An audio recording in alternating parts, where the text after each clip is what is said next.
Welcome to this video where we will use Kepler's third law to solve for the orbital speed and orbital period of a satellite. Let's get started. A spacecraft orbits Venus at a mean altitude of 361 kilometers. If the orbit had been circular, what would the spacecraft's period and speed have been? We write down some known variables. The mass of Venus is 4.87 times 10 to the 24 kilograms, and the gravitational constant is 6.673 times 10 to the negative 11. The altitude is 361 kilometers, which is describing how far the satellite is from the planet, and the radius of Venus describes this part. We'll be using this equation to solve for the orbital speed.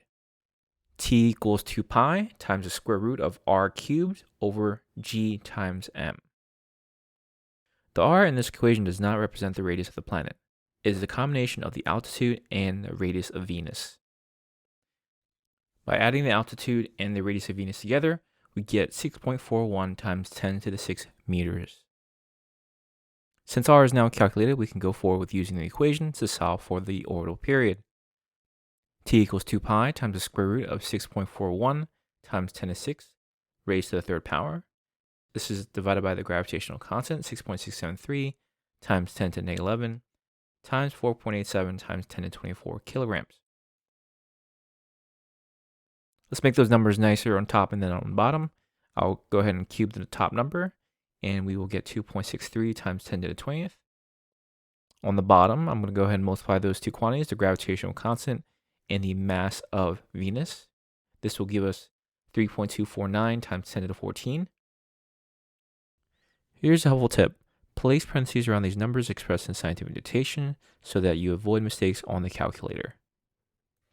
After following through, we should get a number of 809,479.84 inside the square root.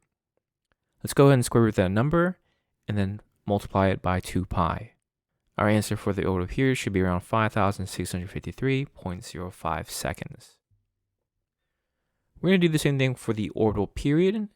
The equation for the orbital period is Vt equals square root of gm over r.